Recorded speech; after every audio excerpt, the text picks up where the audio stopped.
Good morning. It's actually noon. Thank you for being here. Yesterday marked 11 months since Russia's brutal full-scale invasion of Ukraine. 11 months in which Ukrainian people have showed Putin and the world the full force of their courage and the indomitable determination to live free. And through every single step of this horrific war, the American people have been strong and unwavering in their support, and Democrats and Republicans in Congress have stood together. The United States has worked in lockstep with our allies and partners around the world to make sure the Ukrainian people are in the strongest possible position to defend their nation, their families, and against the truly brutal aggression of Russia. I haven't seen the likes of this in a long time. The United States and Europe are fully united. This morning, I had a long conversation with our NATO allies, German Chancellor Scholz, French President Macron, Prime Minister Sunak, and the Italian Prime Minister Meloni, to continue our close coordination and our full support of Ukraine. Because you all know, I've been saying this for a long time, the expectation on the part of Russia is we're going to break up. We're not going to stay united. But we are fully, thoroughly, totally united. With spring approaching, Ukrainian forces are working to defend the territory they hold and preparing for additional counteroffensives. To liberate their land, they need to be able to counter Russia's evolving tactics and strategy on the battlefield in the very near term. They need to improve their ability to maneuver in open terrain, and they need an enduring capability to deter and defend against Russian aggression over the long term. The Secretary of State and the Secretary of the military behind me they've been deeply involved in this whole effort. Armored capability, as General Austin will tell you, has been critical, and that's why the United States has committed hundreds of armored fighting vehicles to date, including more than 500 as part of the assistance package we announced last Friday. And today I'm announcing that the United States will be sending 31 Abrams tanks to Ukraine, the equivalent of 1 Ukrainian battalion. Secretary Austin has recommended this step because it will enhance the Ukraine's capacity to defend its territory and achieve its strategic objectives. The Abrams tanks are the most capable tanks in the world. They're also extremely complex to operate and maintain. So we're also giving Ukraine the parts and equipment necessary to effectively sustain these tanks on the battlefield. When we'll begin to train the Ukrainian troops on these issues of sustainment, logistics, and maintenance as soon as possible. Delivering these tanks to the field is going to take time.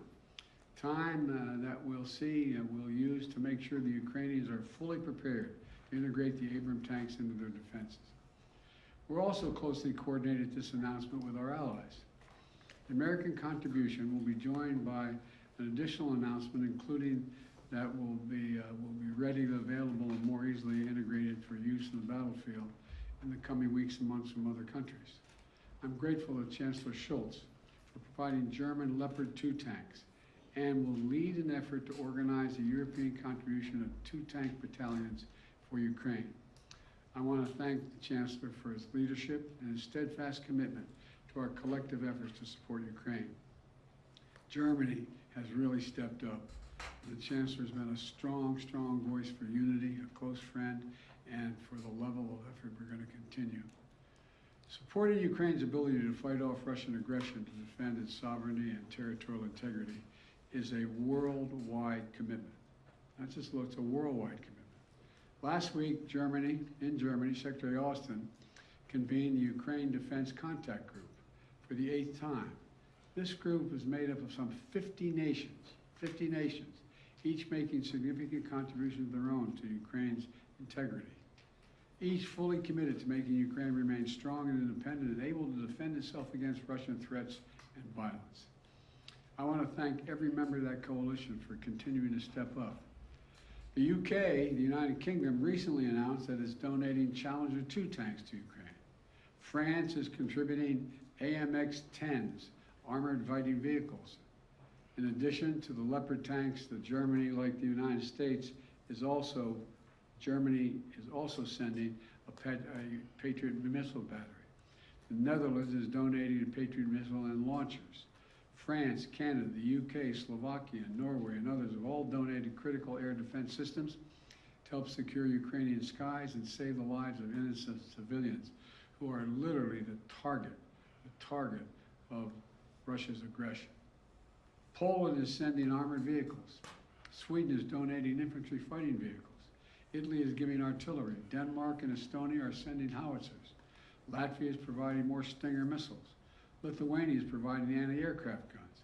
And Finland recently announced its largest package of security assistance to date. You may remember I was asked a while ago what I think was going to happen. And I said, I let Putin know. He thought that he's going to end up with the Finlandization of Europe. Well, he's got the NATOization of Finland. He's gotten something that he never intended. Together with our allies and partners, we've sent more than 3,000 armored vehicles, more than 8,000 artillery systems, more than 2 million rounds of artillery ammunition, and more than 50 advanced multi-launch rocket systems, anti-ship and air defense systems, all to help counter Ukraine's brutal aggression that's happening because of Russia. And look, today's announcement builds on the hard work and commitment from countries around the world, led by the United States of America, to help Ukraine defend its sovereignty and its territorial integrity. That's what this is about, helping Ukraine defend and protect Ukrainian land. It is not an offensive threat to Russia. There is no offensive threat to Russia. If Russian troops return to Russia, they'll be there where they belong. This war would be over today. That's what we all want, an end to this war in just and lasting terms. You know, our teams do not permit one nation. We're not going to allow one nation to steal a neighbor's territory by force. Our terms that preserve Ukraine's sovereignty and territorial integrity and honor the UN Charter. They're the terms we're working on. And you know, these are the terms we all signed up for and 143 nations voted for in the United Nations General Assembly last October. So, the United States, standing shoulder to shoulder with allies and partners, is going to continue to do all we can to support Ukraine. Putin expected Europe and the United States to weaken our resolve. He expected our support for Ukraine to crumble with time. He was wrong. He was wrong. And he was wrong from the beginning, and he continues to be wrong. We are united. America is united, and so is the world. And we approach the one-year mark, as we do, of the Russian full-scale invasion of Ukraine. We remain united and determined as ever in our conviction and our cause. These tanks are further evidence of our enduring, unflagging commitment to Ukraine and our confidence in the skill of the Ukrainian forces.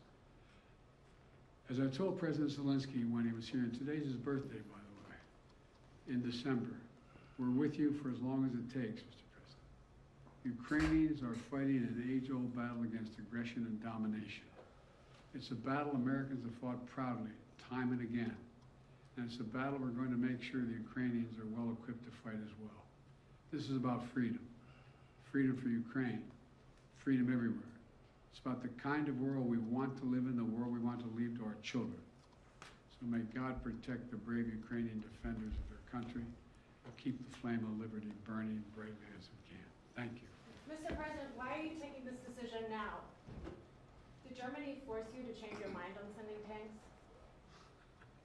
Germany didn't force me to change your mind. We wanted to make sure we were all together. That's what we're going to do all along. And that's what we're doing right now. Thank you. Mr. President, any response to the Pence disclosures of classified documents? Sir, are the searches of your homes completed? Mr. President, when is Jeff Zients starting as your next chief of staff? We search for Hobith.